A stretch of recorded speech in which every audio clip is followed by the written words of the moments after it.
Member KBP, oras! Eksakto, en punto, 6:04. Humahataw, humahagupit, lumalatay na komentaryo sa Himpapawid. 2x2. Walang takot sa paghimay sa masalimuot na isyu ng bayan. 2x2. Humahataw na mga balita at impormasyon. 2x2.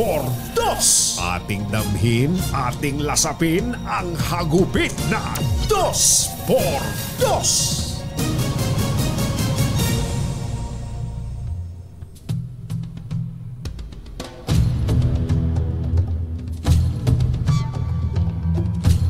Tiniyak ni Pangulong Bongbong Marcos na hindi titiklop ang Pilipinas sa issue ng West Philippine Sea sa harap ng tumataas na geopolitical tension. Kasabay ang pag-amin na nakababahala ang harassment na naranasan ng AFP chief mismo na si General Romeo Browner dyan sa Ayungin Shoal. Ngunit sa kabila ng maraming pambubuyo, sinabi ni Marcos na kinikilala niya ang insidente bilang isang pagpapakita ng katapangan ng Pilipino laban sa harassment at ang matatag na desisyon na protektahan, pangalagaan at itaguyod ang integridad ng ating teritoryo.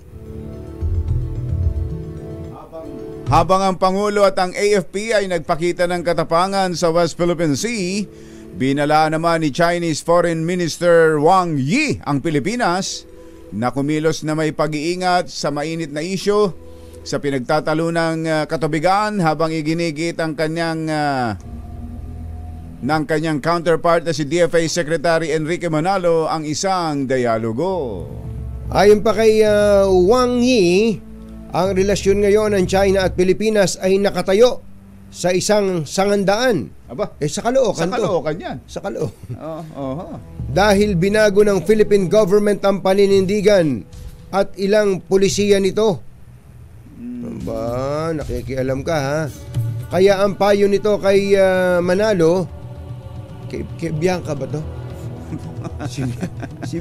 Talaga nagkasala-salabat na ano. Mamili kung anong landas ang tatahakin at dapat kumilos ng may pag-iingat. Isyu ng bayan, katotohanan. 2x2. At maitim ang balak, magtago ka na. 2x2. Si Jerry at si Anthony, narito na. 2x2. Hahataw ng todo, urado ka. 2x2. Ang katotohanan, dala nila. 2x2. Walang sinasamba pali, maniwala ka. 2x2. Hataw ng gusto, tol, umasa ka. 2x2. 2x2.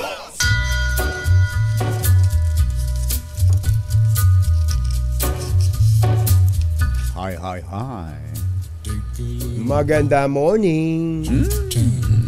Lamig. Lamig. Maulan Magandang umaga, bayan! Ito po si Jerry Baha. Ito po naman si Anthony Taberna. Muli pong sumasa inyo ang 2x2 sa umagang ito ng Friday! It's a long weekend! Long weekend! Long weekend talaga. And it's a holiday today, half day. Yan nga tinatanong ni Director Dennis Ayag. Director Dennis Ayag. Fake news yun, fake news. Fake news yun. Fake news yun, oo. Huwag kayong baka maglulundag na kayo dyan. Maglulundag kayo sa tuwa. May paglilinaw na po dyan ang Malacanang mismo. Ano pa yun? Meron talagang memo na lumabas na may pirma? Malamang. Ang gagaling gumawa ng mga kalokohan ng actually, kung batsero, madali na ngayon yung madali na. Oo. Napakadaling magpakalat ng ano ba naman na i-lift mo lang yung pirma nung dati, Oo. ilagay mo sa ngayon gumawa ka lang ng pati yung logo. ang Di ba? logo. Madali na Talaga kung batsero, naman, kaya oo. talaga dapat Oo. ang mga ganitong klase ng proklamasyon ay titingnan natin sa official social media account o kaya website ng gobyerno. Yun, dapat. Sa official website. Eto ho, sino ba naman ang hindi kaagad na maniniwala dito? May proclamation number pa. May number pa. Proclamation number 427. Baka yan yung tumama sa loto. Balagay ko nga. Ito ho ang paglilinaw ng Presidential Communications Office. The circulating proclamation number 427. Ang umiikot-ikot na proklamasyon 427 that declared na nagdideklara December 22, sa araw na ito, Disyembre 22, 2023, 2023, a special na isang natatanging o may ice cream sa ibabaw half working day na half day lamang ang pasok is ay confirmed. aba matindi confirm pala Confirm pala. Is confirmed to be false. Kumpirmadong mali, peke. Ba't naman nilagyan pa ng confirm, kinumpirma nyo pang peke. Nagulat nga ako dun sa hanay nila. Kaya nga binibigla kita kung ba't yan. Nagulat ako dun. Is confirmed ay kumpirmado to be false. na mali. Basta fake news. Wag kayong maniniwala diyan. Baka lang pwede doon sa mga nagsusulat sa Malacanang. Wag niyo na. Wag niyo nang parang artihan. Parang lalo niyo pa straight to the point. Oo, ganun na straight lang. from the shoulders. Yes. Louis Beltran. Ayan, wag niya nang inaartihan para hindi na nakakalito pa. Basta pasok pa rin ang mga gustong pumasok, yung mga ayaw nang pumasok ngayon, okay din naman. Wala namang problema 'yan, lalo na kung kayo naman ay nakaipon ng ano tawag do, leave. Maraming ganoon tulad na lang ni wala na nga pala, tinatanaw ko. Tinatanaw ko si Mother, wala na nga pala si Giselle ngayon Naunahan kasi niya. nga ang dami niyang leave. Ibig sabihin marami siya. Hindi nagagastos na mga Tama. leave of absence na. Kaya sabi ni Matt, bakit ako? Bakit naman daw siya? Basta kapag masakit na ang balikat mo dyan, Mother, sa kabibilang walada, lota, pata, mali, nim, topi, lowa, yamsi, posa. Ayun. Masakit na ang balikat ni Mother sa kabibilang ng mga ipaparapol. Ngayon ba yung year-end party? Year-end party ng DZRH. Buong DZRH pa yun o news lang? News Center. News Center lang. Grabe kayo. Paano yung mga taga DZRH teleradyo? Paano yun? Yung sa TV? Ayan kasama raw pala. News Center, TV, RH. So digital. Tsaka yung digital at technical. Pati technical. Yun. Nako, huwag kayong mawawala. Kala ko di kasama yung mga bata natin dito Si Kaki Coffee. Isali niyo si Kaki Coffee. Si Kaki Coffee. Pagka hindi gusto niyo itaob nito DZRH. Si Jen. Ayan si Jen. Ayan Jen, isama ka ba? Si Nicole. Dapat isama niyo yan. Isama niyo sila Nicole Para kausapin naman ako ni Nicole. Ako rin. Oo. Isama niyo si John, ha? Para... Buti nga si John ngayon, kinikibo na ako eh. Si Nicole, hindi pa rin ako kinikibo. Hindi ka pa rin kinikibo. Panay nga ang pa-charming ko, panay ang ngiti ko, ayaw pa rin akong pansinin. Ako man. Ba't kaya ganun yung kasusungit ng mga babae na yun? Pero, hindi, mga busy kasi mga busy sa... Sub-sub sa trabaho. Yan ang mga kahanga-hanga. Kinakalimutan ng... yan nga, sub-sub nga lang daw sa trabaho. Kayo ba, mga textmates, mga text partners, ready na ba kayo para sa ating holiday? Yan. At nakaayos na ba? Naku, talaga namang grabe ang traffic ngayon. Kung kayo'y tapos ng makapamili, tapos ng... Hindi na kayo umalis ng bahay. Pwede pa, pumirmis na lang kayo ng bahay. Para yung mga hindi pa naman... Narinig ko na naman sa liya. Pwede yung pumirmi-pirmi ka. Pumirmis na lang muna kayo ng bahay. Grabe ng traffic. Napakahirap lumabas ngayon mga panahong ito. Ito, si Kuya Mel Magno natin. Si Mel Si Kuya Mel Magno. Nasa airport na ba siya ngayon? Kung hindi nga lang daw kailangan magtrabaho hindi na siya lalabas. Hindi na siya alis ng bahay. Ayan, Kuya Mel Magno at mga kaibigan natin dyan sa... Naku, pagod na pagod sigurado. Ang mga immigration officers, yung BCIU Sunriser Terminal 3. Ayan, naku, busy yan. Pasyash ko lang. Kalimutan nyo muna yung init ng ulo nyo, ha? Pagka maraming mga kliyente, chill lang. Basta kung okay naman mga papeles, padaanin nyo na.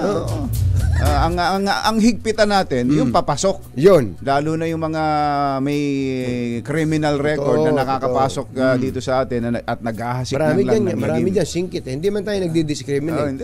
Meron din namang iba, pero na ibang lahi. Pero karamihan nga, yung mga singkit, kumbatsero eh. Oo Kaya pagpunta ko dyan, nilalakihan ko yung mata ko. Baka mapagkamalan kayo. Kumusta ang ating mga kasundaluhan, ang AFP at ang ating mga kapulisan?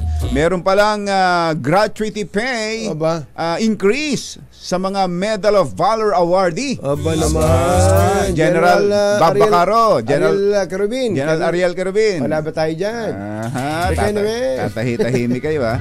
Ilan bang nabubuhay na yung Medal of Valor awardee natin? Talaga ko, kakaunti lang naman talaga yung mga... Kasi ang karaniwan natin, ang mga nagiging bayani, patay. Ito yung tiningnan ko nga kanina, bukod kay General Bartolome Bacaro. Ayun, bossing, laban tayo dyan. Naging chief of staff nung nakaraan. Meron pa palang isa na naging chief of staff din, si Soberana. Jean Soberana. Cerelito Sobehana. Jean Sobehana. Si General, ito di ba naging AFP chief din ito? Oo nga pala. Tapos meron pang isa si Custodio Parcon. Ngayon! Ayan ilan sa mga nabubuhay na Medal of Valor awardee natin, si Herbert Dilag. Ewan ko anong rango nito nung hanggang siya ay mag-retiro. Si Noel Buwan, ito naging popular noon. Nakidnap pa ng NPA yan. Karamihan dito kumbatsero, bakbakan sa pagitan ng militar at Abu Sayyaf. Yes. Ang naiba lang ay itong si General Bob Bacaro, NPA. NPA. Ang kanyang nakabakbakan. Si Bob Bacaro sa kumpa yan Bata pa siya. Second lieutenant pa lang siya noon. Medal of Valor na yan kaya may increase. 75,000 yata ngayon ang natatanggap ng mga Medal of Valor awardee, yung gratuity pay. Yes. Pero magkano kaya yan? Dagdag. Tonto ang mga misis niya. At syempre yung mga yan, parang ang mga anak ay libre sa edukasyon. Kumbatsero. Ayan, sana dumami pa ang nabubuhay na Medal of Valor awardee natin. Si Colonel Ariel Carubin, hindi naman kailangan na ang gratuity pay. Colonel Ariel Carubin, papadala nyo na lang dito sa amin gratuity pay niya. Si Colonel Carubin ay sa Mindanao din yata. Mindanao. Abu Sayyaf din. Tingnan mo nga naman. Hindi ako nagkakamali. Sila nakadali kay Abu Sabaye Naalala nyo? Yung grupo nila. Yung spokesman ng Abu Sayyaf, yung naka-Ray-Ban lagi. Yun ang pinakaunang sumikat na leader ng Abu Sayyaf. Si Abu Sabaya. Na nagpasikat ng sunglasses. Kahit gabi. Diba? Ng shades. Yan, ako. Congratulations sa ating mga Medal of Valor awardee at sa mga kasundaluhan natin at mga miyembro ng PNP na itinataya ang kanilang buhay para lang sa bayan. Yun lang, kayo. Yun lang, yung mga yun pero yung mga itinataya ang pagmumukha, itinataya ang karangalan alang-alang sa pera, hindi kayo kasama. Hindi kayo kasama. Umalis na kayo dyan. Umalis na kayo dyan. Kung pera lang din ang habol ninyo. Ang mga kumbatsero ng bayan, Kakunying at Ka-Jerry. Dos Kaya kung ba, Jero, Dos! nabura na yung, sana nga nabura na ng tuluyan, yung imahe ng PMA dati. Naalala mo yung nung panahon ni General Carlos Garcia, yung controller. Controller. Tapos nung naungkat yan, Diba laya na? lumaya nga lumaya. Tapos naalala mo si Ligot, si General Ligot, nga pala, isa pa yun, mga controller. Kaya sabi nila, ang best business school sa Pilipinas hindi AIM, kundi PMA. Kapag galing ka sa PMA at umangat ang ranggo mo, ay sigurado yayaman ka sa armed forces. Nagkaroon pa dati ng ganong kantsawan Buti ngayon, lumiko Alam mo, natutuwa ako sa transformation ng armed forces ngayon Kung meron mang meron naman talagang iskalawag Meron naman at talaga kahit saan organisasyon naman kahit saan naman talaga meron. At ang mga nabanggit mo ang PMA, kahit saang eskwelahan. Talaga. At puntahan ninyo ang mga Ateneo. mga Ateneo, popular, UP. Sino ba yung mga nakakasuhan ng plunder? Saan ba nagsipagtapos diba? yung mga iyan? Pero kung tutuusin, kung titingnan naman, sila'y malinggit na porsyento lang, na bahagi lang ng kabuang nagsipagtapos sa mga institusyon na yan. Ayan, Kaya doon sa mga, wag sumasama ang loob ninyo kapag nababanggit ang misa kasi sumasama. Ba't nilalahat ninyo? Hindi. Nababanggit lang na kayo'y galing dyan. Totoo. At lalo na sa PMA, iba ang pagtingin kasi ng tao kapag ikaw PMA graduate. Talagang tinitingala. Kaya gulat na gulat kapag nasangkot sa katiwalian. Bakit? Sa kalokohan. Bakit ba kasi? A cadet does not steal. Ayan. Does not lie. And does not ano na nga yan? Sino nagsabi? Si General Angelo Reyes nung makisig siya, sinabi niya, Courage, integrity, loyalty. Yan ang PMA. Magandang umaga po sa mga taga Philippine Military Academy at muli binabati natin ang Armed Forces of the Philippines sa kanilang anibersaryo. At sa yung nakilala kong isang mahusay na naging superintendent ng PMA, si Lieutenant General CJ Cartojano. Matindi. Pinatino ang Philippine Military Academy. Lalo na yung mga ano diyan, ang madalas na hazing dyan. Mabuti nga, wala na yan Wala na tayong nababalitaan ngayon. Baka naman tinatago lang, pero wag naman sana. Sana ituloy-tuloy na. At wala nang mamamatay o walang masasaktan. Kahit sa ibang mga institusyon. Tigilan nyo na yung mga... Hindi kailangan yan Ay, nako, magpa-brotherhood kayo tapos sasaktan nyo. Cadets will not lie. Does not cheat. The cadet will not lie. Will not cheat. And or steal or tolerate anyone who does. Ayun. Ganun sana. Jerry Baha at Anthony Taberna sa 2x2 sa DZRH. Lieutenant General June Pascual, ayun, yun nga pala sinulat niya, a cadet does not lie, cheat, steal, nor tolerate. Who does? Yung mga ganyan. Si Colonel Herbert Dilag pala yung isa natin na binanggit. Colonel. PMA class 1998. Bata pa. Commandant Scout Ranger. Bata pa pala ito. 1998, active duty pa yan. Nasa, tama bro? Si Colonel June Pascual. Ito pala'y bata pa. At nasa serbisyo pa. Kung 1998, magandang dilag siguro yan. Congratulations sa inyong lahat. Oras po natin. Mr. Jelom Tan, lakyam diap sahun. 6:23 ng umaga. ACS Balita, susunod na! This time check is brought to you by ACS Manufacturing Corporation, ISO certified, maker of world-class quality Pride detergent. ACS Balita. Walang makakaligtas, walang makakalampas. Saan mang sulok ng kapuluan, Luzon, Visayas hanggang Kamindalawan. Basta't may balita, ipagwagwagan ng sikat na tagapagbalita. ACS Balita. Kasama ang 2x2 tandem Anthony Taberna at Jerry Baha. ACS Balita. Ang programang ito ay hatid sa inyo ng ACS Manufacturing Corporation, ISO certified, maker of world-class quality Pride detergent. Araw ng Friday, 22 ng Disyembre 2023. Narito na po ang ulo ng ating mga pangunahing balita.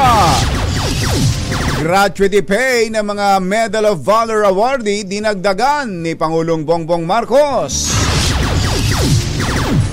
Mga Pilipinong walang trabaho kumonte ayon sa SWS. Mahigit 1,000 provincial bus na isyuhan ng special permit para sa holiday. Operasyon ng SMNI sinuspinde ng 30 araw ng NTC. Estudyante, grade 11 student, patay, 2 sugatan sa bumagsak na poste sa Marikina. Flight ng eroplanong patungong Maynila na delay sa Iloilo International Airport dahil sa bomb joke. Naku po, inang.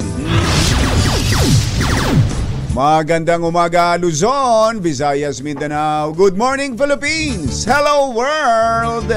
Kami po ang inyong mga tagapaghatid balita. Ito po si Anthony Taberna. Ito po si Jerry Baha. At ito ang ACS Balita.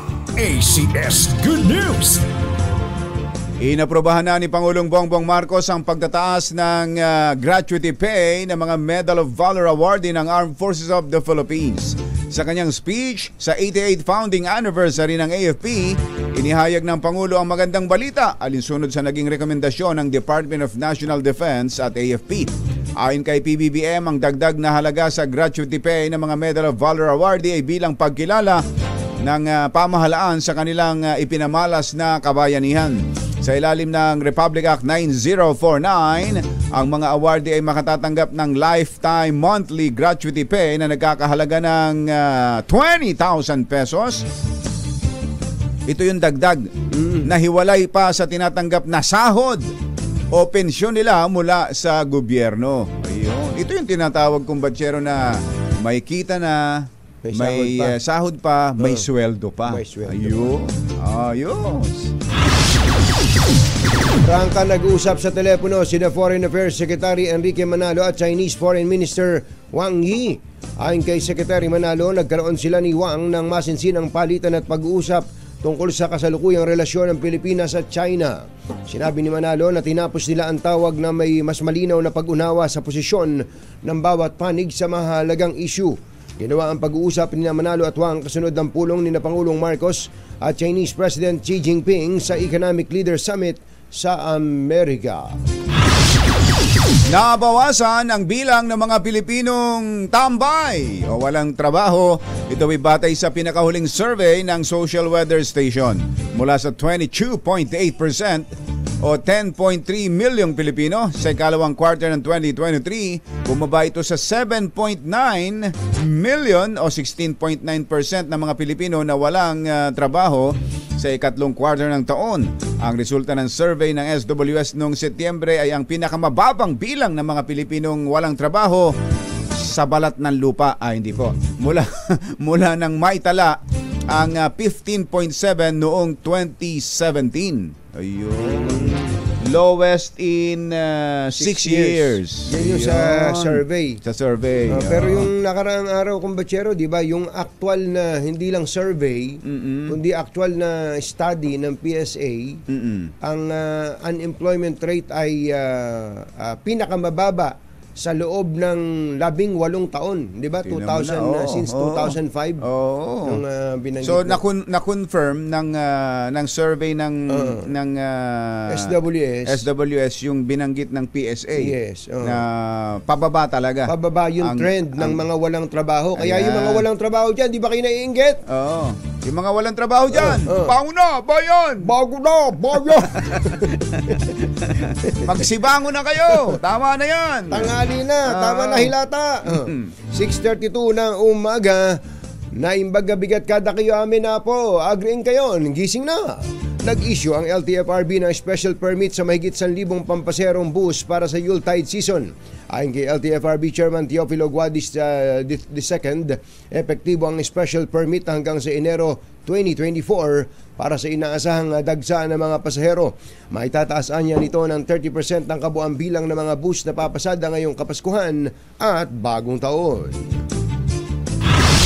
Sinuspende ng 30 araw ng National Telecommunications Commission o NTC ang operasyon ng Sunshine Media Network International o SMNI. Sinabi ng NTC na dahil ito sa mga paglabag ng SMNI sa terms and condition ng kanilang prangkisa.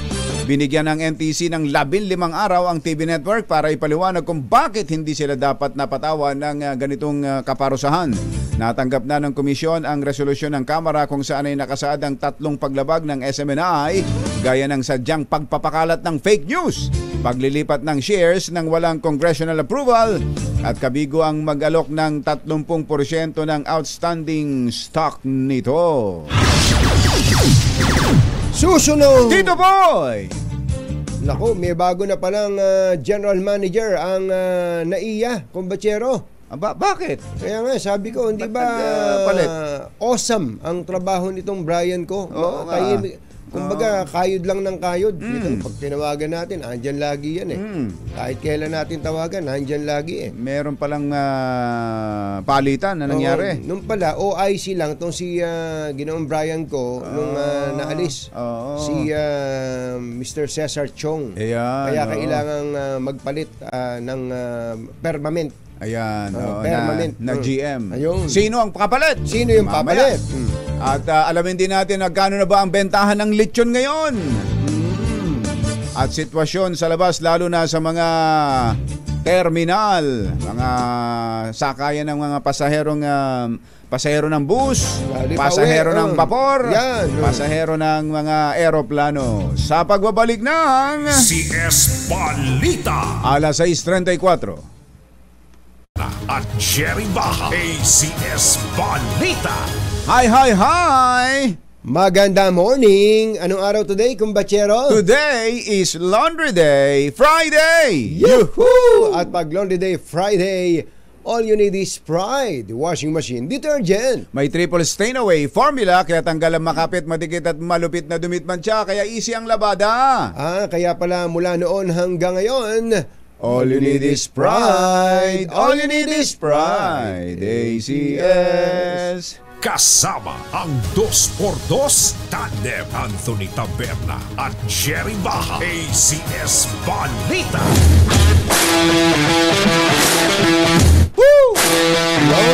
Alas 6:38 ang ating oras. Puntahan nga natin muna itong pinuntahan ni Tito Boy. dito po. Ang lechonan dyan sa La Loma. Tumaas ba?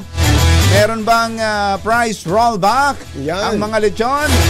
RH29, Boy Gonzales. Come in, Boy! Jerry, Anthony, tumaas yung lechon dito sa Laloma. Nakakataas naman ng high blood yung bungad mo, Boy. Isa pa lang, na-high blood na ako eh. Tumaas ka agad? At kalat na natigman itong ulo nito eh. At saka yung tenga. At dito sa Laloma Lechon, ito yung mga presyo. Nagkumpara ako, yung kilalang mga pangalan na napakataas ang presyo. Anthony, Jerry. Sige Itong nga, halimbawa, yung sa... Pero yung mga... Halimbawa dito kay Rex Lechon. At nasa 6,000 lang kanilang lechon, isa small. Yung small nila nasa 5 to 6 sa kilo. Ang jumbo nila ay nasa 18 pesos lamang. Pero sa yung mga kilalang mga pangalan, ang pinuntahan ko una, ang presyo ng kanilang small ay 8,000. Mahal, ang mahal. presyo ng mga pinaka-jumbo nila 20,000, mataas pang 2,000. Pero kung, Ano yan? Ano yung anong brand 'yon? Pingping lechon, Pingping. sa Milas lechon mas mataas. Yan yata Ah. pinagka... At nasa ang Pilas lechon, ang pinaka-small nila nasa 9,500 pesos. Ano? Pero yung jumbo nila, nasa 22 hanggang 22. 25. mas mahal, ano? 1,000 pesos. Mas mahal ang Milas. Yung Ligas. Ligas. Yung Ligas, hindi ko pa napuntahan. Wala pa. Yung Yung sila natin si Aling Lidia. Ang alam po, walang Ligas dito eh. Wala. May sarili- Sarili silang mga tindahan eh. Sa Gatchalian, yung Gatchalian lechon. Gatchalian. Gatchal yan, wala. Wala rin dyan. Yung Donzi. Ayan ha. Kasi alamin ko lang kasi kay nakita ko marami na umorder dito. Wilson ng Red Picture sa Laloma, kapit itong mismong Teritiro. Kamusta benta? Okay lang po. Marami na. Nakakarami na. Medyo mababa sa inyo, no? Kaya marami kayong order. Pinakamali, ilang kilo yung pinakamali? Yung 5 to 6 kilo. 5 to 6 kilo ang pinaka mas maliit. Yung jumbo, ilang kilo? Mga 22 to 25. 18,000 lang po. 18,000 lang? 18,000. Mura dito, no? Teka, bakit mas... Marami, kaya lang hindi ko tumatanggap hanggang 21 na 24 na pwede. Pero 21 nagtatanggap. Bakit? Nagbabago 50. Nagbabago presyo. Yung baboy, stay yung baboy na deliver sa amin. Kaya, tatatigan eh. Ang reserve nila hanggang 24 lang. Nakakailan na sila? Nakakailan na kayo? Kaya na, 10 pa lang. Maaga pa naman. 10. Ngayon pa lang. Maaga pa. Bakit? Tito Boy, bakit mas mura sa kanila? Ba't mas mura sa inyo? Medyo, lang katuan yung boss. Biyador kasi si boss. Biyahidor si boss. Sila mismo ang nagbibiyahe. Opo, sir. Wala silang farm, wala silang sariling babuyan. Wala po, sir. Nagbibiyahe lang. So Mahal, nakukuha ng mas mura, Manong. Medyo nakakakuha kami ng mas mura. Oo. Idol. Ano ba? Yung lasa, baka naman mas masarap yung iba, kaya mas mahal. Mas masarap dito namin, hindi ko lang binubuhat dahil akong tindero. Meron pa kami special na tinatawag. May special pa. Ano po ang kaibahan ng lechon ninyo Yung sa lasa? yung ba yung cholesterol free na lechon? Pare, kasi mga native. Native. Less cholesterol. Less cholesterol. Manong, sa lasa, ano pagkakaiba ng lasa nyo? Kanya-kanya kasi timpla, sir. Ang nagtitimpla ng lechon namin, bus namin mismo. Siya mismo. Hindi nyo pwedeng... Parang lechon Cebu ang style, ganon? Opo, sir, kung i-order nyo lang, instant Cebu, kaya namin. Kaya nyo, So, masarap pa. baka mas masarap ano kaya pa. talaga lasa ng tong Rex. Rex. Hindi pa natin natikman yan, boy. Gusto ka niyo, sir. Pag-gusto kayo ng Rex lechon, lagi natin ang instant Cebu. Marami mga channel pa rin, nag-produce namin. Sige, order kami ni Boy. Yung bang, magkano nga uli yung jumbo? 6,000?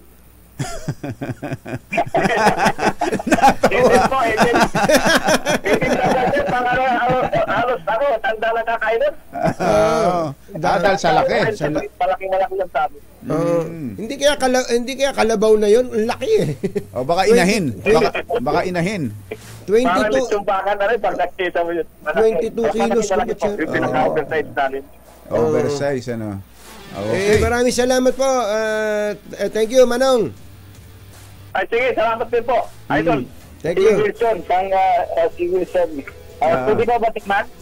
Oh, Wilson. Wag kang babawas doon sa Huwag bombo, ha? Huwag kang babawas sa buo. Doon sa mga na-chop-chop na. Thank you, boy! May mga nagpapasok sa tindahan ng mga lechon dito sa Laloma.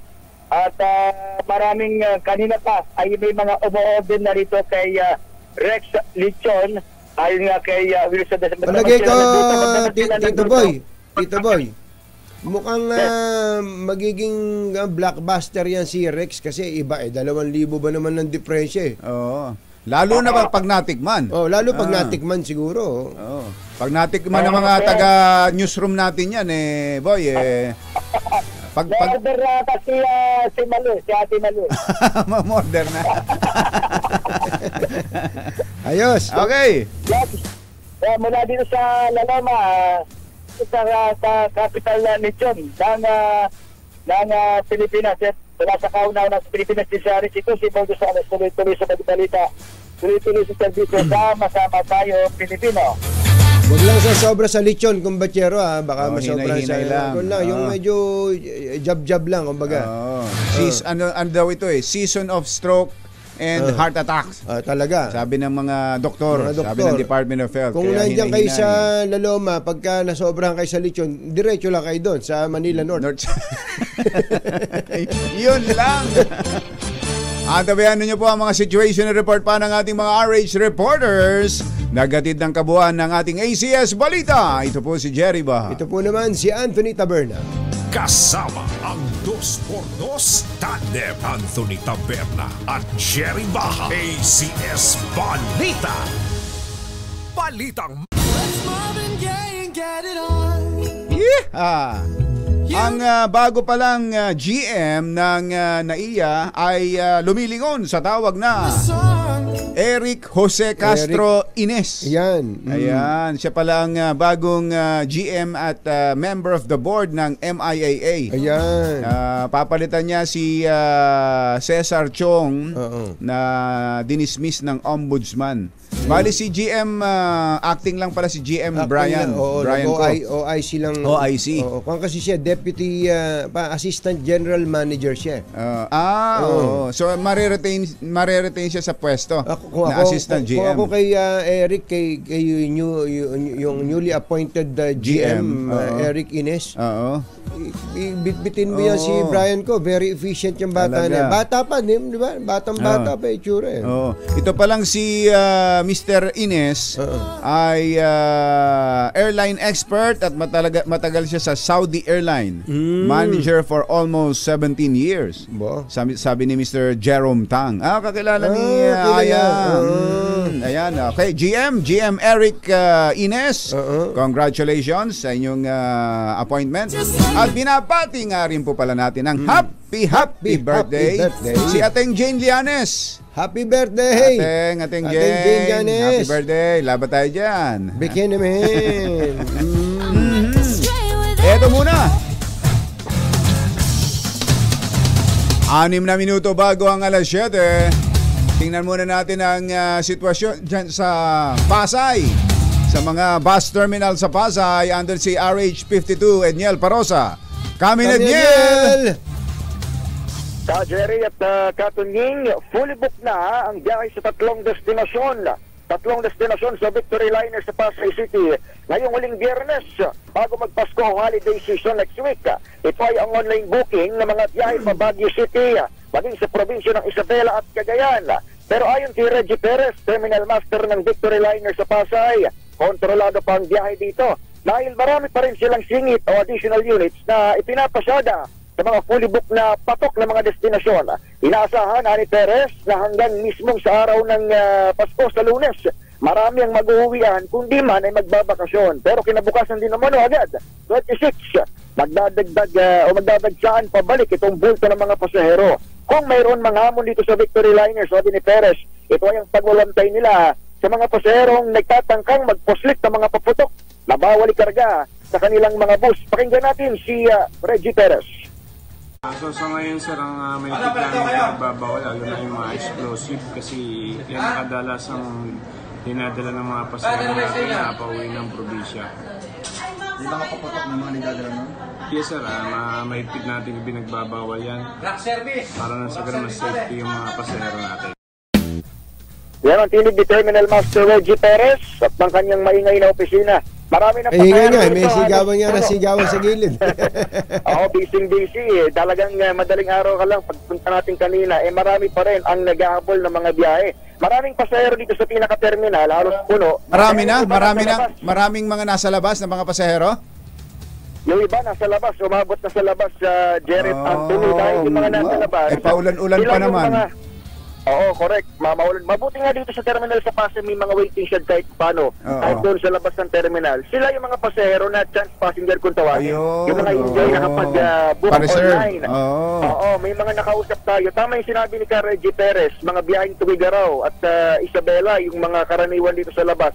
Dahil fully book na nga yung mga nasabing mga ruta. Kaya nag-aantay sila ng slot o ng schedule na panibago. Pero sa loob, may mga chance passenger din, pero sila yung mga hindi nakapag-book na biyaheng Baguio. Mabilis kasi yung turnover o yung sakay ng mga Baguio. Dahil super in demand nga ito, kaya resiste yung mga konduktor mismo, yung nagtatawag kung sino pa doon sa mga pasahero na sa loob ng terminal ang gustong humabol o sumampa doon sa biyahe, Baguio. Kung tawagin nga, mga walk-in passengers. So yan ang latest mula rito sa Pasay City para sa kauna-unahan sa Pilipinas DZRH. Ito si Edniel Parrosa. Tuloy-tuloy sa pagbabalita, tuloy-tuloy sa serbisyo. Sama-sama tayo Pilipino. Thank you Edniel. Standby lang Edwin and Val. At meron lang tayong padadaaning mga pasahero. Mga pasahero ni Het. Take it away Het. Number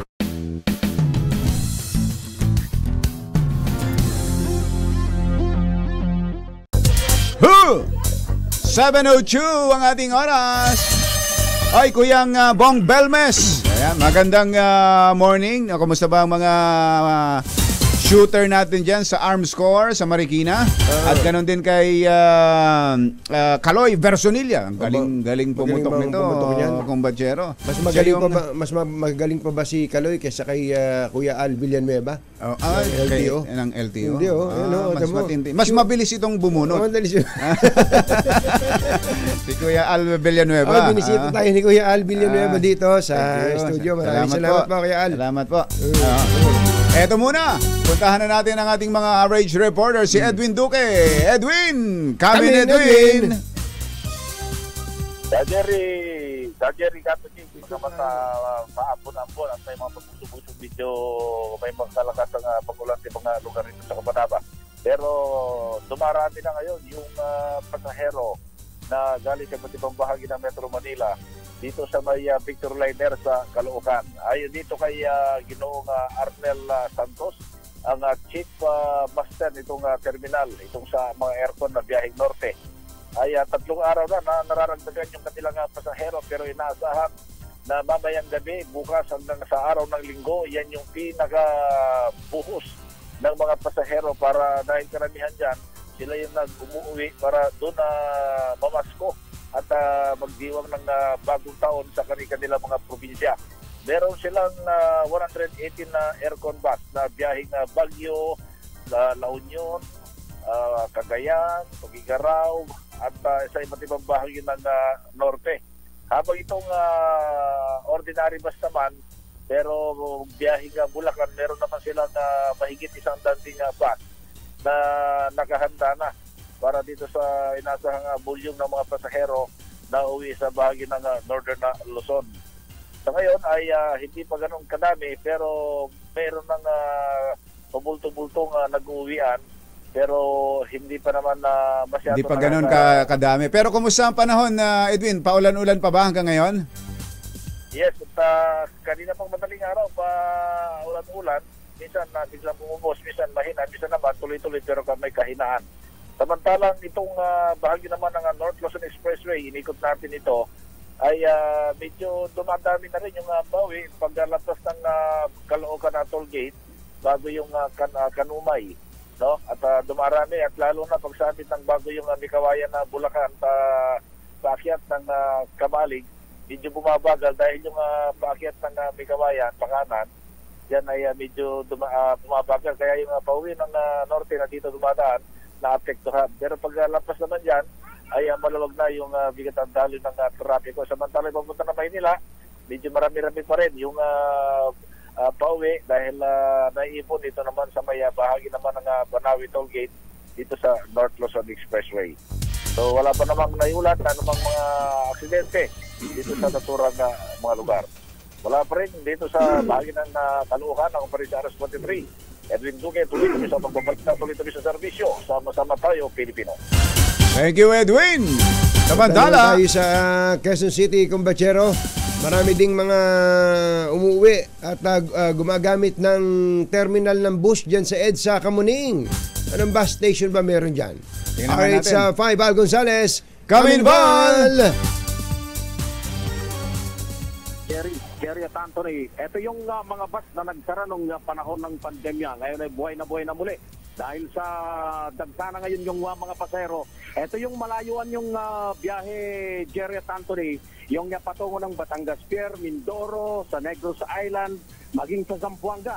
Dito sumasakay itong ating mga kababayan na nagsisimula ng tumagsa dahil malayo yung kanilang mga biyahe. Ngayong oras pa lang, ito na yung binabanggit ng Metropolitan Manila Development Authority na exodus ng mga pasahero na kanila nang pinaghandaan ngayong araw ng Biyernes. Nagsimula na, Val. Nagsimula na dun sa mga malalayong mga lugar, pero dun sa atin sa Central Luzon, yung mga bus na papunta ron, ay hindi pa ganun karami yung mga bibiyahe o mga aalis. Ang dinadagsa ngayon yung may kalayuan yung biyahe, yung dadaan pa ng Roro, yung pupunta ng Batangas Pier, dahil yung kanilang destinasyon ay nasa mahigit isang araw na biyahe. Meron pa nga binabanggit sa akin ni Nanay kanina, 36 na oras daw dahil Antique, pinakadulo ng Antique, yung kanyang destinasyon. Kaya kung makikita ninyo dito sa aking likuran, Jerry Anthony, ay mga malalaking bagahe. Ano ba karaniwang mga pasalubong nila? Mga lata ng biskwit ba meron pa rin hanggang ngayon? Mukhang tulugan yung dala nitong mga tulugan. Teka muna, natanong mo ba, Val, kung bakit Friday pa lang biyahe na sila, hindi na sila nagsipasok ngayon? Hindi naman holiday ngayon, ha? Tanungin natin dito sa mga magpupunta. Saan kayo pupunta, kuya? Bacolod po. Bacolod. Ngayong aga to. Nag-aaral, ikaw ay nagtatrabaho. Student athlete po. Student athlete. Kaya pala parang mga tulugan tong dala-dala ninyo. Ano to? Sasali kayo sa isang sports event doon? Tapos na po. Tapos na. Bakit parang mga tulugan ang dala ninyo? Nang galing po sa basic. Galing ng basic. Okay. Doon lang kayo uuwi. Okay namin. Doon lang uuwi. Mga sportsman pala ito. Pauwi na sila. Galing dito sila lumaban siguro, may mga sportsman pala itong mga ito. Kala ko mga tutulugan nila dahil mahaba yung biyahe na kanilang bubunoy. Gaano kahaba ang biyahe hanggang Bacolod? Ilang oras 'yon? Saan po ba kayo papunta, Nanay? Bacolod po. Bacolod din. Gaano katagal yung biyahe? Hindi ko po alam. Wala po akong idea. First time ko po. First time. First time yung pupunta. First time po. Sino yung pupunta nun ninyo? Pamilya ko po rin. Mga atiyahin ko. Bakit first time ninyo? Kasi i-try ko kung maganda pa ang Roro pumunta doon. Kasi palaging nasa plane lang. So, try ko ngayon. Ayun, nga naman. Magkano ho pamasahe dyan sa bus? Kuan sir, nasa 3,200 something, ganon. 3,200. One way lang po yan, ano? Oo, one way lang po, sir. One way ticket. Pero pagka sa nag-aeroplano kayo? Mahal. Ay, mahal masyado ang aeroplano, sir. Oo, lalo na ngayon. Lalo na ngayong panahon na to, no? Kasi peak season daw ngayon. So, yung one way lang, kung sa Cebu pa ka, sasakay, mga 9,000. Napakamahal din pala, no? One way pa lang yun. Kaya 8,000, papunta lang Bacolod, sir. Enjoy nyo lang yung pagbibiyahe ninyo. Medyo mahaba-haba pa lang biyahe yan. Para na kayo namamasyal, ano? Namamasyal, ganon. Oo nga, sir. Ayan, ingat po kayo, atay. Happy holidays! Happy holiday po. Ayun. Maraming salamat si Nanay. Ay, isa lamang dun sa nakatakdanang sumampa rito sa isang unit ng Zeres bus na patungo sa bahagi ng Bacolod. At yung binabanggit ni Nanay. Val, walang galang lang. Pwede ba akyatin yung bus? Kung ano itsura ng bus? Titingnan natin. Ito mga nakatakdana. Saan ba yung maupunang bus dito? Pakitaas mo na. Bus dito? Eto. Siguro doon ako sa may pasahero kasi ito hindi pa binubuksan. Inihahanda pa lamang yung kanilang mga bagahe. Eto dito, ako'y naglalakad patungo doon sa ibang destinasyon. Isang patungo naman ito sa Batangas Pier. Punong-puno na ito ng mga pasahero. Talagang patungo ng Batangas Pier. Hindi ang cargo, ano? Ngayon doon sa taas mismo. Eto, tinitingnan na wala na yung aking cameraman. Hindi, yung cameraman mo pasampa na sa bus. Iniwan ka. Umalis na yung camera. Aalis na. Nakabili na pala ng ticket, pabakolod. Iniwanan ko ang aking cameraman. Siya ay nagsulo.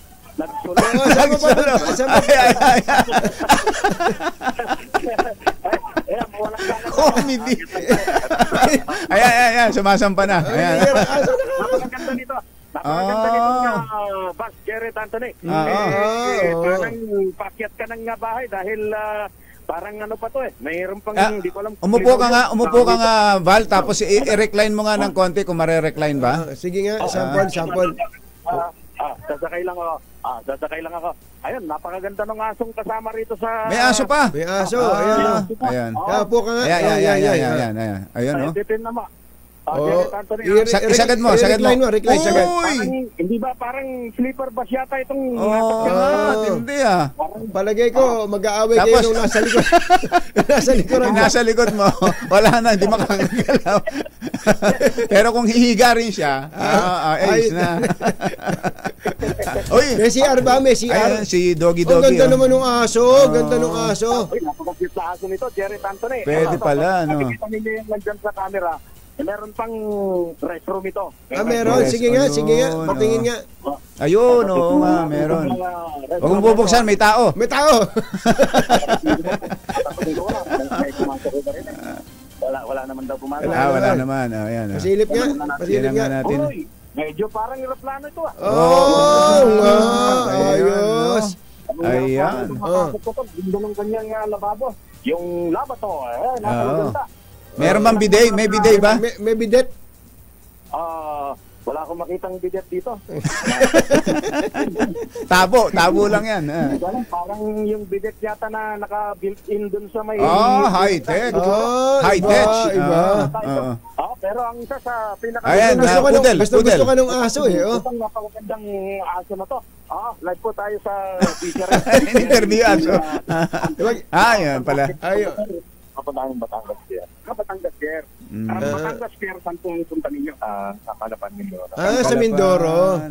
Medyo malapit-lapit lang. Malapit lang. Nag-usap natin kanina na Bacolod. Magkano pamasahe na ngayon papunta ron sa pier?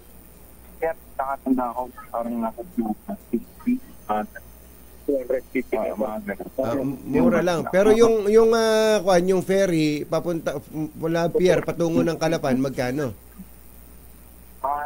Nasa range ng 500. 500. Ayos. Maganda ang Batangas Pier. Pinagmamalaki ni GM kahapon. Pati yung Kalapan Port, di ba? Napakaganda ng Kalapan Port. Oo, ang ganda na. Nag-renovate na po May dagdag bang bayad pag may dalang aso? Wala naman po, pero may permit lang for animal industry. Ayun, kailangan ng permit. Ayun. Baka depende sa aso. Baka pag ganyan kaganda yung aso, wala nang permit. Oo nga. Oo, ganda Pag dinala ko si Ringo, yung Belgian Malinois. Ingat kayo, brother. Ingat kayo. Ingat sa biyahe. Okay, maraming salamat. Hindi na ako kayo pumasok sa trabaho ngayon. Nakalib na po. Nakalib na. Oo. Hanggang January na, napakasarap na buhay. Aba naman. Nainggit ka pa. Yan yung sitwasyon dito sa mga terminal ng bus, Jerry Anthony. Dito sa bahagi ng Kamuning Kamyas sa EDSA. At nakikita ko dito sa aking harapan yung patungo naman ng norte. Ganon din yung sitwasyon dito sa Jamliner at maging dito sa Solid North na patungo ng norte. Maging dito sa kaliwang bahagi ng aking harapan, yung Victory Liner na mahaba rin yung biyahe, 12 oras patungo naman ng Isabela at Tubigaraw area. Ito na yung ulitin ko lang, ito na yung binabanggit ng Metropolitan Manila Development Authority na simula ng exodus ng mga pasahero na magsisiuwi galing dito sa Metro Manila, magsisiuwi sa iba't ibang mga probinsya para doon natin ang isang tradisyon, pampamilyang tradisyon na araw ng Kapaskuhan. Mula rito sa terminal ng bus, dito sa Kamyas, particular na dito sa Ceres Bus at Jamliner dito sa Quezon City. Para sa kauna-unahan sa Pilipinas, DZRH, ako naman, Val Gonzales, tuloy-tuloy sa pagbabalita, tuloy-tuloy sa serbisyo. Sama-sama tayo, Pilipino. Thank you, Val. Thank you, RH Reporters.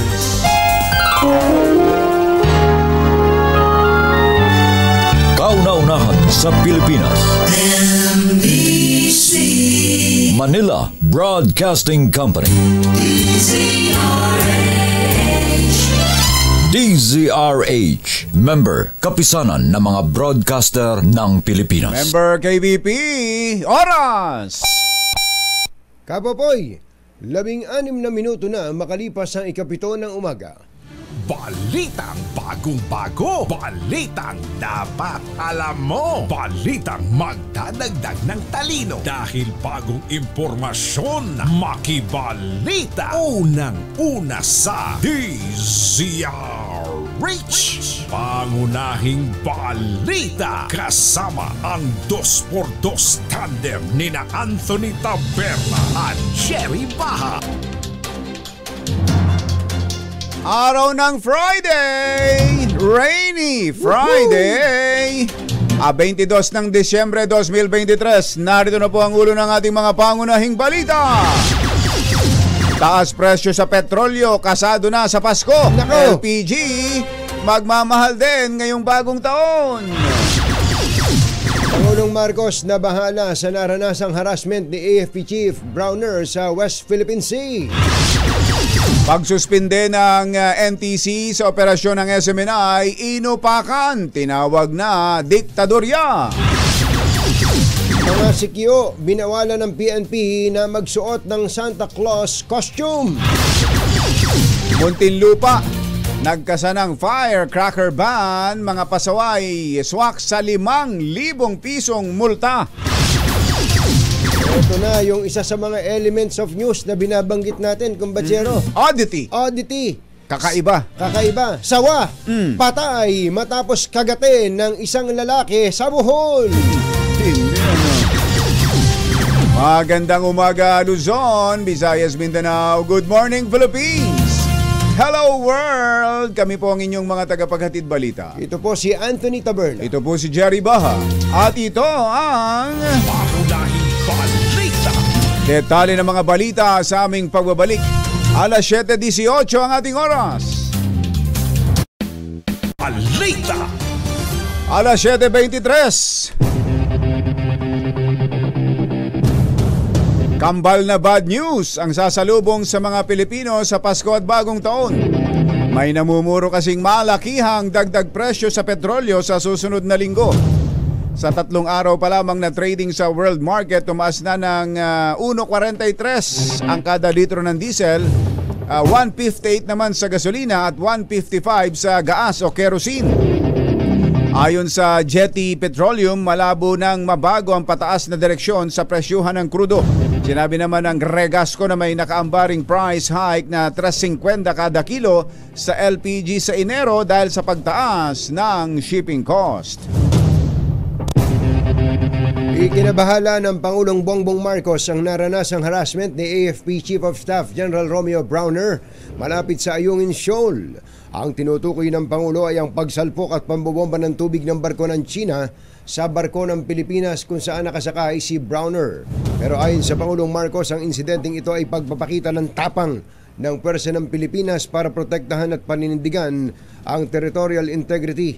Idiniin ng Pangulo ang kahalagahan ng pagtitimpi at pagiging responsable ng mga sundalo upang panatilihin ang kapayapaan at katatagan ng regional security kahit pa naharap sila sa mga pang-uudyok. Inupakan ni Senator Amy Marcos ang NTC o National Telecommunications Commission sa kanilang pagsuspinde sa operasyon ng SMNI. Git ng senadora, dapat ay pinagpaliwanag muna ng NTC ang SMNI bago nagpataw ng parusa. Naniniwala si Senator Amy na tila natatakot ang ilang opisyal sa mga pagpuna ng SMNI kaya sinuspindi ang operasyon ng himpilan. 30 araw ang ipinataw na suspensyon sa SMNI dahil sa paglabag nito sa terms and conditions ng kanilang prangkisa. Binigyan ng NTC ng 15 araw ang NTC o ang SMNI para ipaliwanag kung bakit hindi sila dapat napatawan ng parusang administratibo. Binatikos ni dating Chief Presidential Legal Counsel Salvador Panelo ang desisyon ng National Telecommunications Commission na suspendihin ang operasyon ng SMNI sa loob ng 30 araw. Sa panayam ng DZRH, giniit ni Panelo na hindi binigyan ng pagkakataon ang SMNI na makapagpaliwanag bago magpatupad ng suspension order sa operasyon nito. Tinawag din ni Panelo ang NTC na diktadurya dahil sa kawalan ng due process sa naging hakbang nito sa SMNI.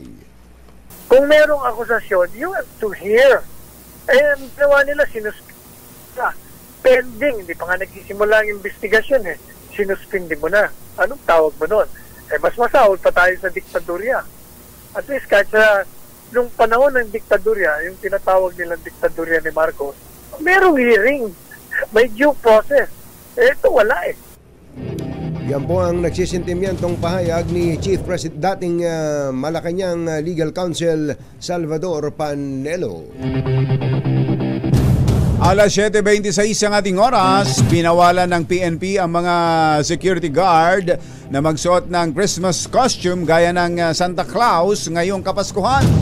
Paliwanag ng PNP, Supervisory Office for Security and Investigation Agencies, baka mag-costume din ang mga kriminal at malusutan ang mga nagbabantay sa mga mall at terminal.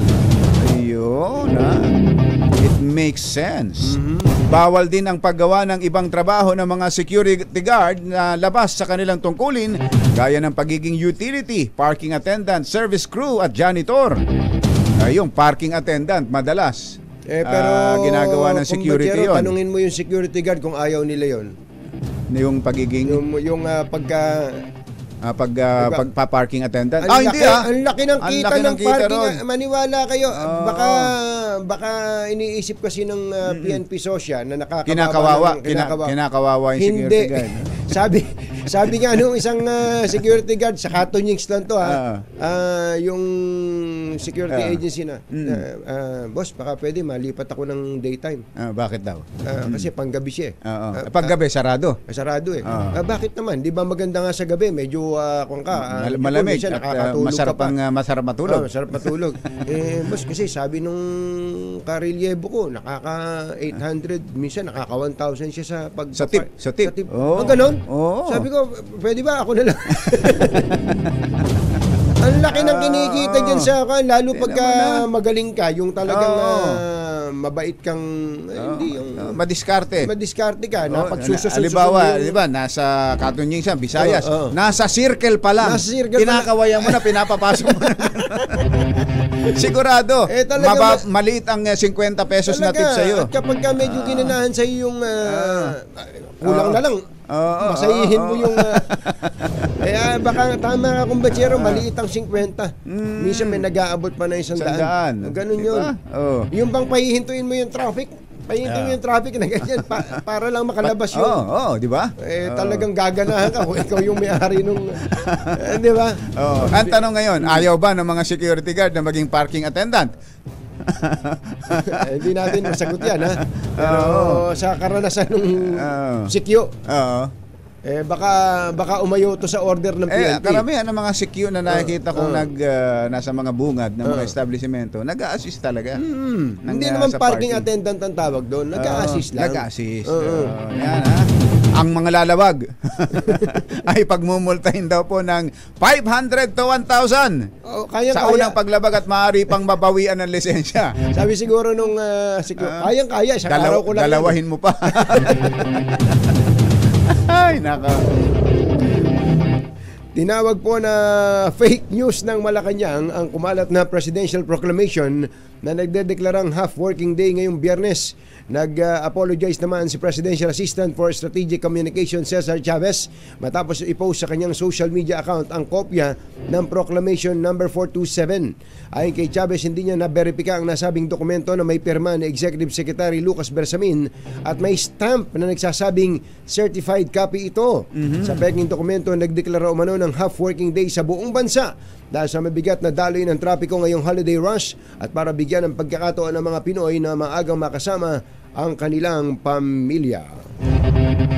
Bawal na rin ang paputok sa Muntinlupa sa ilalim ng City Ordinance 14-092. Permado ni Mayor Rufi Biazon, nakasad na mahigpit na ipinagbabawal ang paggawa, pagbebenta, distribution, pagbili at paggamit ng mga paputok sa lungsod. Sino mang lalabag sa firecracker ban na ito ay pagmumultahin ng 5,000 pesos, habang ang mga mahuhuling nagbebenta ay maaring suspindihin o tanggalan ng business permit. Samantala, mahigpit na ipinagbabawal din ang mga mufflers sa Muntinlupa at sino mang lalabag ay magmumulta ng 2,500 to 7,000. Tanging community fireworks display lang na may permit mula sa PNP at BFP ang papayagan sa Muntinlupa. Ito na yung sinasabi natin, yung element of news na oddity. Ito, patay ang isang sawa matapos na tuklawin ng isang lalaki sa Bohol. Ang nanuklaw. Ang lalaki na nuklaw. Ang lalaki na nuklaw. Yan ang balita. Batay sa report, nasa lubong ng 48 anyos na si Bol Julio Aleria ang sawa na may 3 metro ang haba. Oh, haba, ano? Haba nung sawa, 3 meters. Ay, malaki na yon. At mataba yun. Oo, kasintaba umano ng bote ng beer. Ang laki.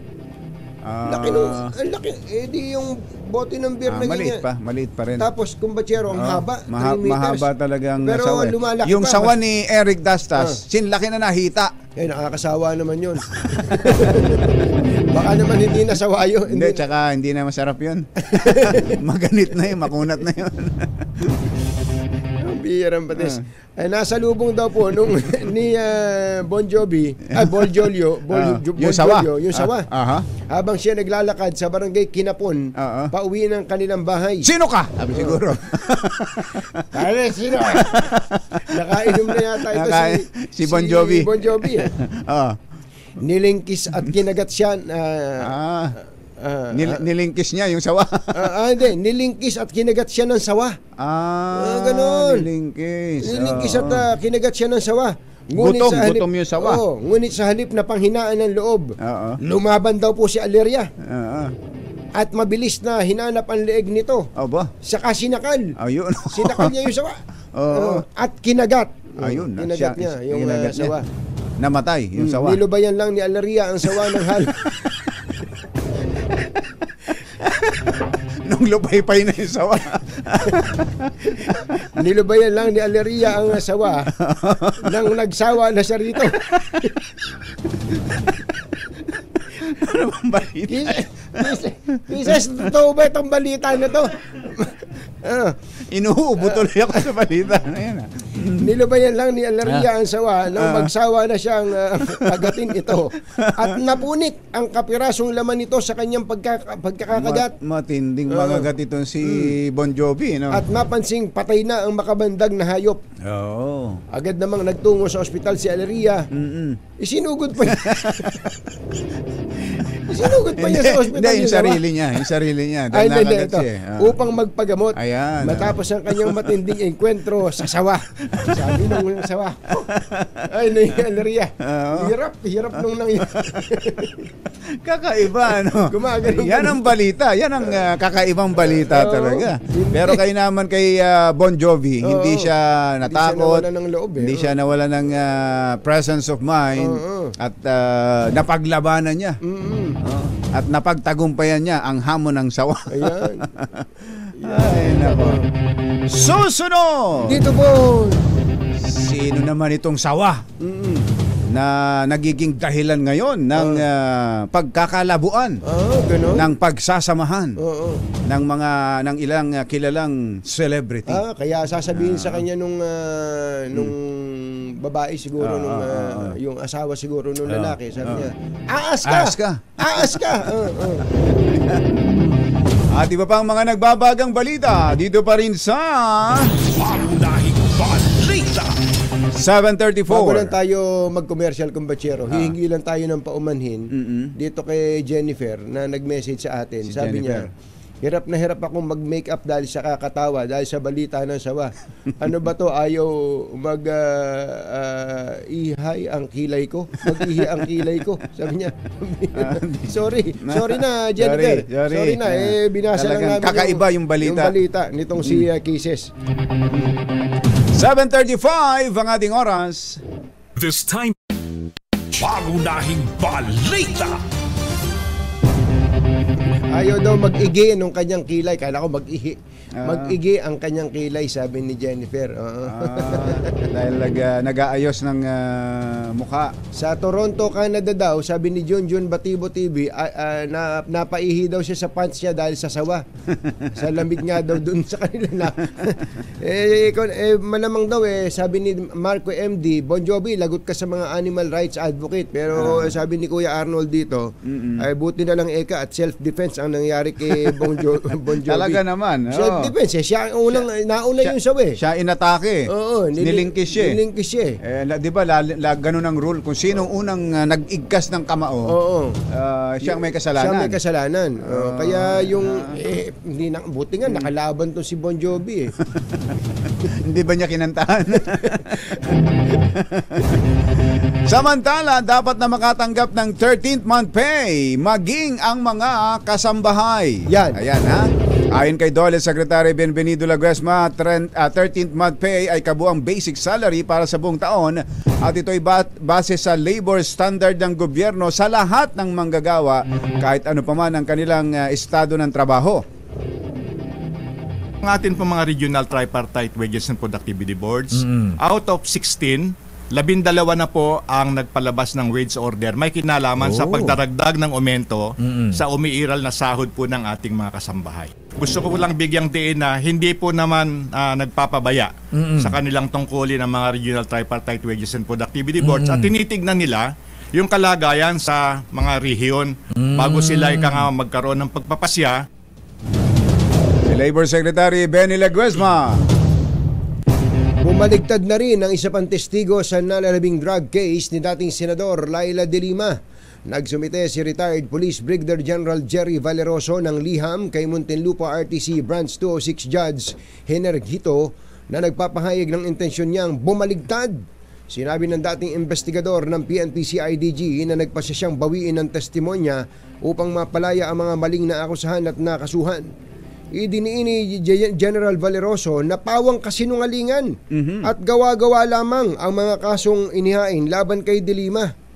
Ba't kaya siya naging bahagi nun? General nga siya. Di ba ganun ba siya kahina? General siya Anong dahilan? Anong dahilan para maghahabi siya ng kasinungalingan laban kay Secretary De Lima? Yun, dapat na ipaliwanag. Bakit na ngayon ay ganun na kanila sinasabi? Ako, okay lang kung mag-recant sila at okay lang din na maging beneficiary nito si Secretary De Lima. Tama naman na siya ay kung totoo yan, makauwi sa kanyang bahay. Kung gawa-gawa lang yung kwento. Ang hindi ako makapayag, kumbatsero, na may mga testigong ganito na ganun lang kadali para bawiin nila ang kanilang testimonya. Paano? Hindi dapat tanggapin na lang ng ganun yan ng husgado. Hindi ba, kumbatsero, ano na lang ang mangyayari sa iba pang mga kaso? Ano ba? Kaso ng kung sino-sino na mga drug lord at iba pa. Tapos biglang ang mga testigo ay magsisipag-atrasan na walang accountability. Hanggang ilang recantation ba pwede? Baka sa susunod mag-recant na yung mga yan. Kaya nga, kumbatsero, nakakatakot na ito, ha? Kaya yung kasong perjury, dapat ay hindi maliit ang sentensya dyan. Binabaliwala. tama yung proposal sa Kongreso kung Batyeros, pati sa Senado, na ang perjury ay gawing mataas ang penalty. Ngayon kasi, kwan lang parang tatapikin ka na sa, huwag ka nang magsisinungaling uli ganun lang Parang ganun kaya hindi natin tigil. At paliwanag nila, bakit sila nagbigay ng ganun pa statement nung nakaraan? Tinakot ba sila? Binayaran ba sila? Tama, magandang puntos yun. Samantala, eto, may mga kung sawa ang balita natin kanina na kinagat ni Bon Jovi, diyan naman daw sa Nueva Ecija ay merong mga bulate. Nako! Na namiminsala. RH25, Grace Zanzano. Coming, Grace! Kapag yun, Jerry, lalo pang tumitindi ngayon ang laki ng mga apekto. Dito ang pananalasa ng army worm o itong uod na kilala sa tawag ng mga magsisibuyas na harabas. Ito ang problemadong ipinahayag ng mga magsisibuyas sa tinaguriang Sibuyas Capital of the Philippines, ang bayan ng Bungabon, na may pinakamalawak na taniman ng sibuyas dito sa ating bansa. Ayon kay Jasa Julen, at ito ang si Mang Amang Ramos mula sa Bungabon, Nueva Ecija. Apektado ng mga uod ang mga pananim sa Barangay Arriendo, Vega, San Fernando, Antipolo, Kainin at iba pang mga karatig barangay. Nababahala ngayon ng mga magsisibuyas dahil sa laki ng pinuhunan ng mga ito mula sa binhi na nagpapahalagay ngayon ng 10,000 kada lata mula sa dating 7,000 na higit, ngayon lumubo na nga sa 10,000. Sa bawat isang ektarya ng mga pananiman ng sibuyas, umuubos ng 10 lata ang mga magsasaka. Sa kabuuan, ang may isang ektarya na tataniman ng sibuyas naglalaro ng 100,000 piso sa binhi pa lamang. Ayon kay Mang Eric Cabral, unang inatake ng uod ang mga dahon ng kanyang pananim. At dito nga ay napakalibo-libo na mga uod ngayon. Ang itlog ang umuubos sa kanyang sibuyas. Hindi raw umeepekto ang insecticide na kanilang ipinambubumba para sa pamamatay uod na ito. Lumalabas na ang mga uod kapag matindi ang init ay nagtatago ang mga ito sa mga dahon na siya namang inaatake nila. Sa ngayon, walang ibang nararanasan ang Bungabong sa Nueva Ecija na mga pag-ulan.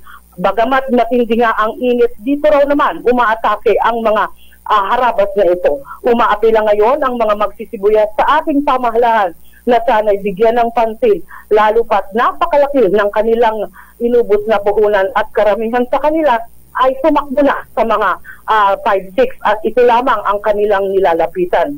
Sa ngayon, naglalaro ng 60 hanggang 80 pesos ang farm gate price ng sibuyas.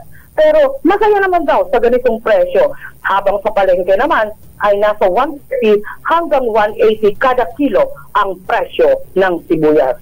Para sa kauna-unahang himpilan sa Pilipinas, DZRH. Ito si RH25, Grace Vera Zanzano, tuloy-tuloy sa pagbabalita, tuloy-tuloy sa serbisyo, sama-sama tayo, Pilipino. Thank you, Grace! Magbabalik pa rin ng mga pangunahing balita. Pangunahing balita! DZRH! Pangunahing balita! Alas 7:52 ang ating oras. Ay, sa mga pasahero natin dyan hinay-hinay lang. Sa mga driver, hinay-hinay lang. Sa mga wag masyadong mag-aapura. Sa mga pasahero naman natin kumbatsero sa aeroplano, wag kayong magbibiro ng tungkol sa bomba. Nako.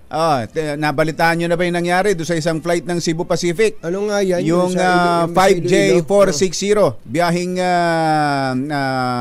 Manila, Iloilo. Iloilo, Manila. Nako, nagbiro doon sa flight attendant pa naman. Biniro ng tungkol sa bomba. Ayun. Na-delay ang flight, pinababa lahat, pati mga kargada, pinababa. Nako po, nagka-delay. At ngayon, pinatuloy sa selda, malamig na selda. Ayan. Itong palabirong pasahero na ito. Ayan, nako, huwag yung gagawin biro yan. May batas dyan, mga kababayan. Baka naman may mga kailangan ng baguhin sa inyong mga bahay tulad ng bubong. Abe, buti na lang may bubong na maasahan. Gawa sa state-of-the-art technology. May aluminum na. May pintura pa. Now available na rin sa pre-painted tile span. Kaya para sa eleganteng bubong na matibay na makulay pa, mag-Cherry Loom pre-painted ka na.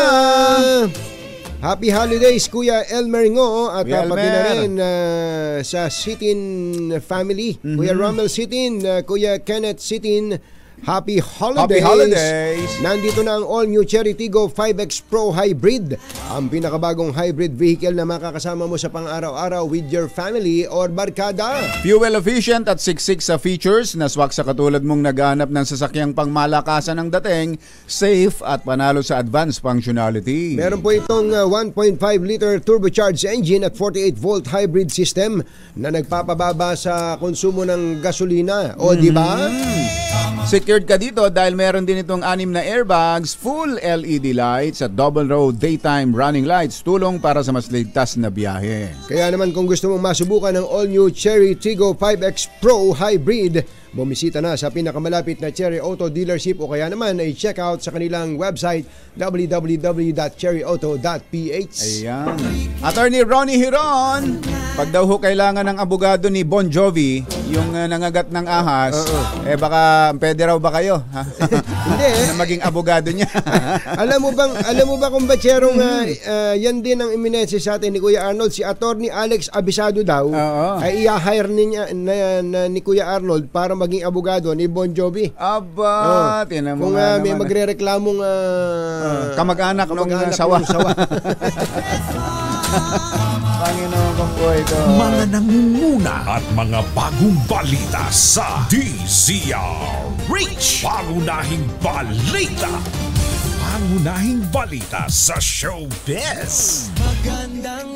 Yusek Goddess Hope Libiran. Uy! Happy birthday. Yusek Goddess, happy birthday. mo pala, Yusek Goddess, ha? Wala ka man lang kakibu-kibu, ha? At happy birthday din kay Sir Goody. Sir Goddess tapos Goody, ha? Aba. Nagbe-birthday ngayon. Goody Ilagan, happy birthday. Ka Jerry Labasan, magandang morning. Maulan din ba dyan sa Laguna? Dyan ba sa lugar mo, Kuyang Els Bartolome? Dyan sa Pangasinan, Tarlac area. Kumusta ba ang lagay ng panahon dyan? Sa Davao, Kuya Eric de Vinagracia, maulan ba dyan? May sinasabi siya, meron na raw gamot dyan sa onion armyworm na yan. Biological pesticides. Biological pesticides daw kung batsero. Madali na raw yung problema na yun ngayon. Yung, sana malaman yan ng mga taga Nueva Ecija. Ayan, eto na. Ano ang latest? Meron nga rin bang sawa? Diyan sa pagsasamahan ng mga nababalitang nagkaroon ng palitan ng text at kumalat sa social media? Ihatid sa atin ang ating showbiz legend, Gorgie Rula. Magandang morning, Gorgie! Magandang morning, Katunying ka, Jerry. Bekenemen, malapit ng Pasko, ha? Bekenemen. O, diba? O, anyway. Depende yan sa update mo. Depende sa update. Alin ba ang gusto mo, yung chat ni Herlin Budol at ni Rob Gomez o yung chat ni Rob Gomez at Bianca Manalo? Kasi dito muna sa kay Bianca, tamang-tama naman kasi nung pumutok yung balitang ito, palipad na sila ng kasamang pamilya niya pa Japan. Kaya tuloy, nung nasa Japan siya, yung mga punupost na niya, kung ano-ano na yung mga comments ng mga netizens, yung mga nagpa-follow sa kanya, at ano na siya, binabash na siya, na sinasabi, pati tuloy si Senator Sherwin Gatchalian ay nadamay, at marami ang nagtatanong kung bakit hindi kasama si Senator Gatchalian. Yun pala ay lakad ng pamilya ni Bianca. Hindi naman talaga kasama. Ngayon, curious ang lahat kasi itong mga pamilya Gatchalian, di ba, pag Pasko, nasa ibang bansa sila nag-Christmas. Doon sila nag-celebrate ng Pasko. Curious tuloy ang lahat, kasama kaya si Bianca paglipad ni Senator Gatchalian, kasi nga dyan sa napaka-controversial na linyang he's not here. He's in Valenzuela. Ang dami na tuloy mga memes na mga ganyan, na mga naglalabasan at pinaglalaroan ng mga netizens kung ano ba talagang pinag-usapan nitong si Bianca Manalo. Sisikat ang gusto ang Valenzuela. He's not here. He's in Valenzuela. He's in Valenzuela. Merong isang bago nga yung kandidata ng Venezuela naman. Venezuela. He's not here. He's in Venezuela. Pero ang sabi naman nung sa kampo ni Bianca Manalo, wala naman daw mali siya doon yung kanilang chat kasi ang kanilang pinag-usapan daw ay tungkol yata sa aso. Yun daw ang kanilang pinag-usapan kasi pinik up yun. Mga dogs. Paano bang lusot sa ganyan? Hindi, paano paliwanag sa ganyan? Ewan ko kung hindi malusot, di kumahol na lang muna sila para mailusot. Ito pang kay Herlin Budol naman at saka kay Rob Gomez, noon pa yan ay nachichismis na sila nung nagtitaping pa lamang sila nung Magandang Dilag ni Herlin at ang leading man niya doon ay itong si Rob Gomez. Na marami ng mga naglumalabas na balita na nahuhuli sila sa set ng mga intimate moments nila pero i-deny nilang dalawa pero heto na nga't naglabasa na itong kanilang chat na umabot na sa natakot itong si Herlin baka nga ay siya'y nagdadalang tao na ipinost din doon sa kanilang direct messages na ang resulta ng kanyang pregnancy test na mabutit negative naman. Kaya tuloy... Pero si Herlin ba ay may ibang boyfriend? Nag-break na sila. Matagal na sila. So available na rin na siya? Oo, single naman talaga siya. Ito namang si Rob Gomez ay break na rin sila nitong si Shaila Rebortera. Kailan? Yung ina nung kanyang anak. Itong meron silang isang anak pero kasi lumabas itong si Shaila nung sinabi ni Rob sa interview sa kanya ni Kuya Boy Abunda na single siya. Kaya tuloy lumabas na meron siyang anak at nag-break sila. Hindi sila naging okay noon, nag-break sila. Pero itong si Rob, nung last December 5 ay first birthday ng kanilang anak, yun ay sinusuyo na niya na magkakabalikan sila. Pero nung nagkakabalikan sila, ito namang si Rob, medyo naglaro-laro pa nga sila ng Herlin. Meron pa isang baguhang actress na si Pearl Gonzalez, may ganun din, at nadamay patuloy si Bianca Manalo. Ayun na nga, at ang nakakatakot nga dyan, yung epekto nun sa samahan sa pagsasama ni Bianca. Ni Senator Win. Oo, marami na tuloy nag-aabang sa kanila na 2024 ay sa kasala na ang kahahantungan. Pero may nag-aabang na nga raw kay Senator Win sa Senado eh. Oo, yung mga chismoso doon.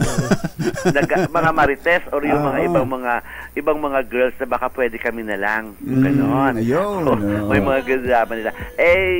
Wala namang sinasabi, wala namang komento ang kampo ni Senator Gatchalian tungkol dyan at marami silang pinagkakaabalahan.